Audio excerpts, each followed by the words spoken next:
Welcome to Startup with Poland, the show where we deep dive into Poland's startup ecosystem.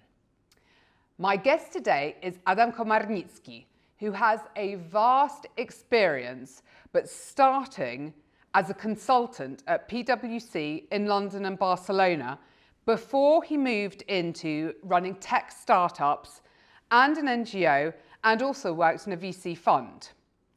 Now, Adam is currently Chief Revenue Officer at Appsilon and made the decision to leave the startup world. And I'm absolutely itching to find out more. Adam, so absolutely fantastic to have you with us here today. Thank you.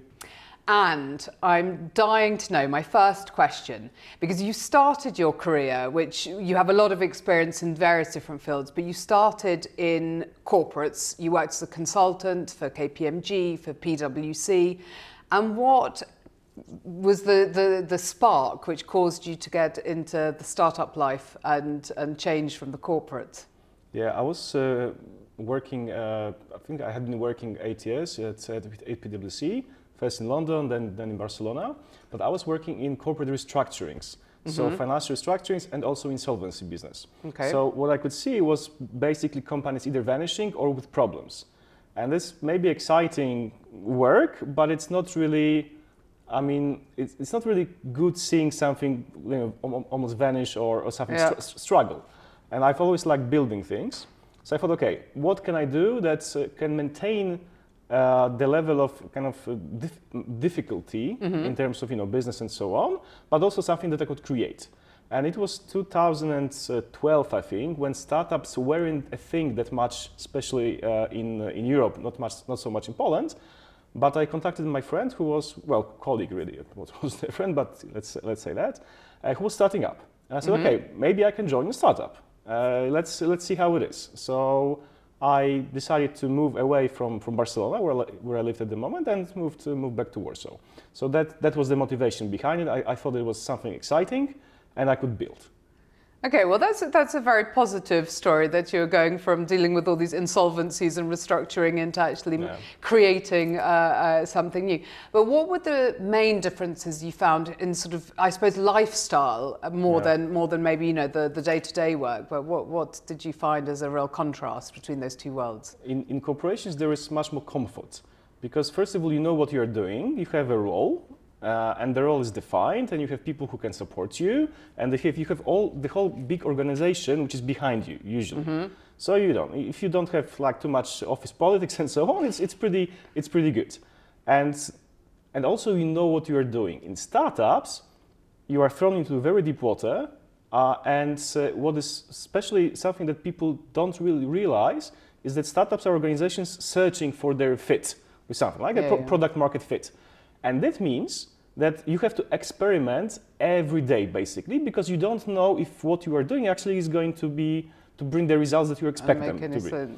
And that's a totally different mindset, because you have to adapt to failure, basically. So you look at it as there's this lean startup movement, and the main premise of it is build, measure, learn. It's like an experiment. So you build something, you see if it works, you learn on the mistakes. It doesn't work, you try again until you reach your objective. Basically, it's like that.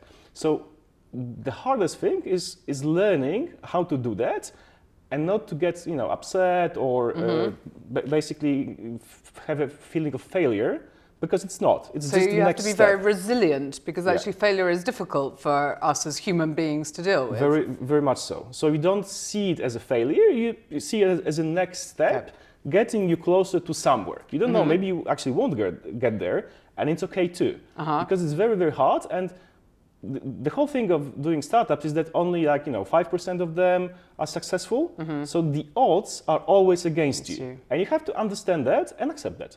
And that's I think one of the most difficult things that people don't really realize before going to kind of startup world. I mean, you know, obviously running a startup is, you know, full of challenges, actually, you know, from I think the minutest things to the largest aspects. So one of the largest aspects being, I suppose, fundraising, because if you don't have the money to make these experiments, to try these failures, then it's incredibly difficult. But you have experienced both from being actually from the VC side, but also raising money as a startup founder. And what did your experience teach you from both angles? Yeah, I first started on the startup side. I joined startups and we were fundraising. Trying to fundraise from one of the biggest Polish telecoms. So it's it wasn't a corporate VC at that time, but they were trying to invest basically in our startup. So I was doing that. But then I was working for a company. We were like a platform helping fundraising.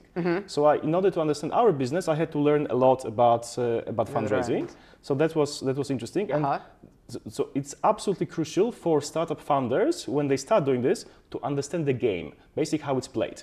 Because the rules, there's a huge amount of different rules that are not very intuitive, to be honest. You have to understand how to do that. You have to understand how VCs think, why they think this way, and basically you can't say, oh no, I'm going to do this my way, because you will never win. You have to play the game. So this is the first thing that every founder should know, and I've seen many founders just ignoring this and saying, okay, I'm smart, I have really great product, I'm going to conquer the world, so whatever, they should come to me and ask me to invest.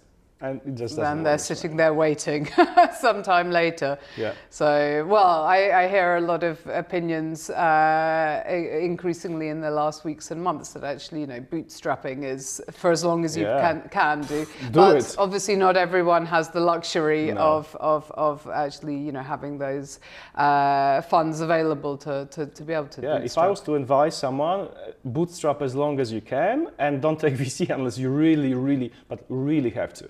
And many startups do have to, because they are capital intensive at the beginning. It takes time, especially with B2B. And so if you want to build a product, you have to have many resources. But if you don't have to do it, maybe if there's a way to take it a year longer and so on, just bootstrap, and it's much better. And what is your opinion about the, sexy, in theory, subject of unicorns? Do you think that, as a founder, somebody I'm sure listening to us, or those who already, have developed a startup, but those who are thinking about, creating a startup, should the end game be, I'm going to create a unicorn? I mean, what would your advice be to founders who have this unicorn picture in mind? Yeah, I wanted to do that. When I started, okay, since I am starting here, I might as well do something difficult. So, building a business, for me at the time, okay, everybody can build a business, but a unicorn is something bigger. So I went for that.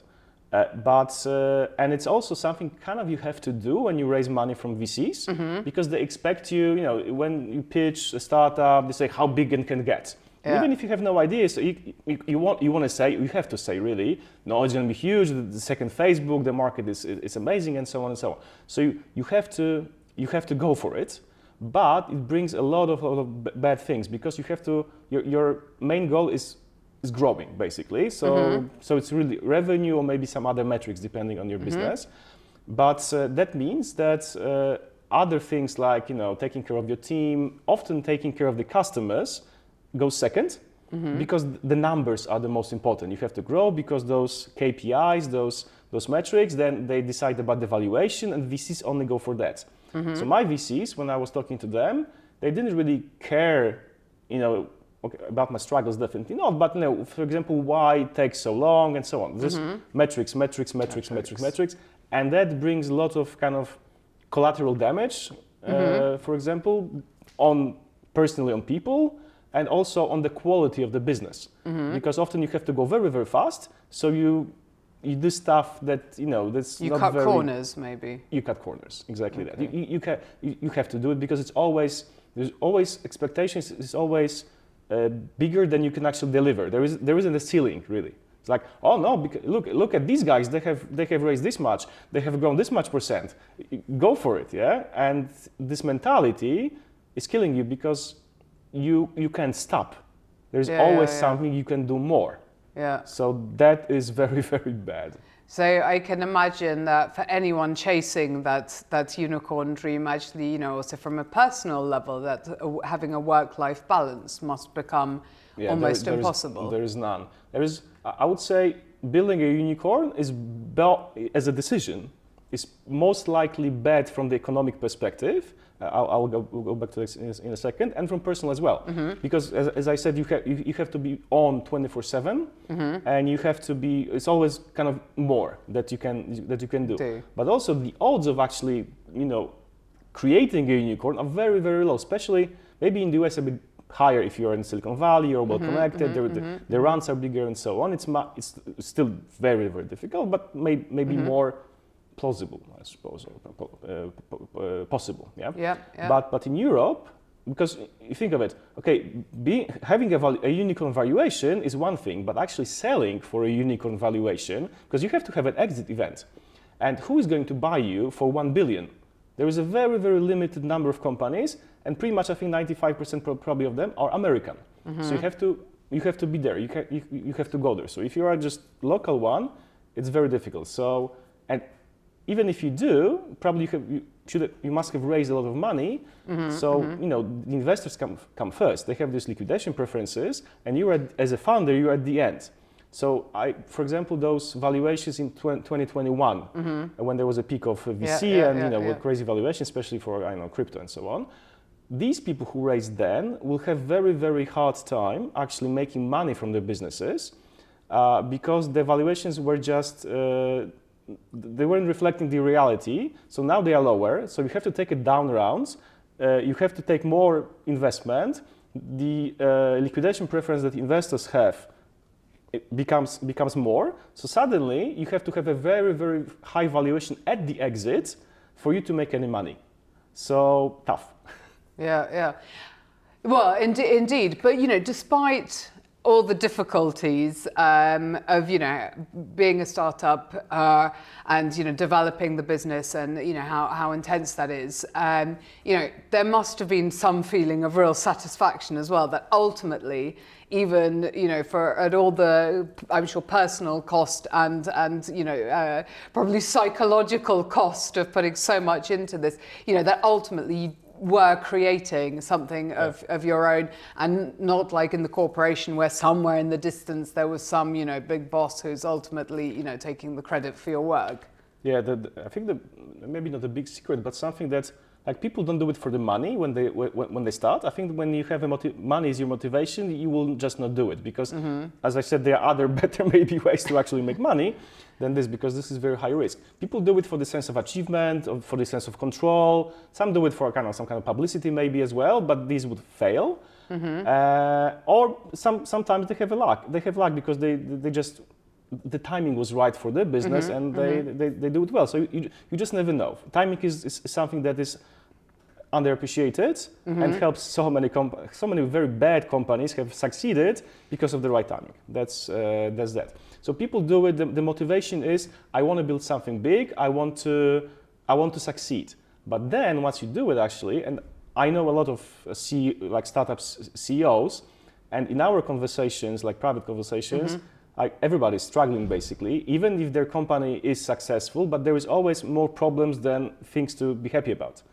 Every day also you have a roller coaster. So there is something like, this is great, new clients, great KPIs, great quarter, great sales, but next quarter, suddenly it's bad again, because it's just like that. So it's not obviously like that. It's more like that, hopefully, because it's often kind of. Yeah. So that's very, very, very difficult, but people do it at the beginning because there's motivation. But unfortunately, as you go along, you have to do more things because you have committed yourself. If you have taken money from other people, basically from the funds, there is also some often contractual obligations that you have to take. Yeah. There's a lot of it. You can lose your equity if you say, okay, I don't want to do it. So you kind of have to do it, and that's probably the worst. Because you don't have options, and even if you are tired, you have invested so much, you have the sunk cost in a way, but it's your cost of your life that it's difficult to actually say no. And if you could go back to the point where you started being a startupper, what knowing everything you know now and all the experiences you've been through, what advice would you give to your former self? I think the most important thing is to choose carefully who you work with. Okay. Because it's a people's business, And unfortunately, there are a lot of very toxic personalities in this business. Okay. Because, like, for example, visionaries tend to be toxic because they have their vision, and no matter what, no matter the costs, they'll just go for it. And people who are like big leaders, like often also are very difficult to work with. And because in the startup world, you work very closely with people. Everything you deeply care about it usually. So all the drama is amplified because of that. So, and it's the worst if you end up with people who you don't want to work with. Because say in corporation, you may have like someone, we can change the project, maybe the team, and so on and so on. Here you're stuck. Yeah. And it takes a very, very, very big toll. I've been involved, I think, in 3 startups where I worked with very, very difficult founders, or like other people in the leadership. I wouldn't like to repeat that. So if on the other side, if you work with people that you're excited to work with and so on, it's just, every day is more of a happy day. I suppose you struggle less because you share the problems, you can talk about them, and I've had those experiences as well, and these are great. So even if it's not going well, you find, you try to figure it out together as a team, and you like them and so on. So great teams solve a lot of problems. Yeah. Well, I certainly must say, I get a lot more energy and drive when I'm working on a project with people who, where we have, where we actually just simply like each other, to be honest. It's very important. This really motivates. And indeed, if it's in a corporation and you happen not to like somebody, you can sort of, somehow back off. Not always. There's this saying in startups that culture eats strategy for breakfast. Or culture is the best remedy for problems with scaling up. Because if you have the right people around you, like as I said, the problems are getting solved also by others. If you don't have the right culture, and for example, corporations don't look at it and they don't recruit for culture. The startups have to really find, especially the first like 10, 15, 20 employees, they have to be the right culture, because if there is a one bad seed, then if the company scales, the impact will be very, very bad. So that's something very important, to really, really care from the very start about the culture fit and who you work with, and fire people who are toxic. Like really, they can be brilliant engineers, but if they are toxic, just fire, because it will just bite you in the future. Well, I think, fantastic advice. Adam, I mean, you yourself have now left the startup world, but how do you think things will progress in the future? Do you think you will return to that reality at some point? I think potentially yes. It is exciting. Definitely, I would choose carefully who I work with, as I said, and also the project, because I know now which ones are more difficult to fund, which ones, for example, if you sell enterprise, if you start maybe from Poland and you have to sell globally, it's just a very capital consuming type of business, which is much more risky to do it, basically for this purpose. So I wouldn't maybe start that. I would try to find something that can scale faster, and where the cycle of build, measure, learn, you can test your hypothesis much faster. So you kind of know earlier if this is going to work or not.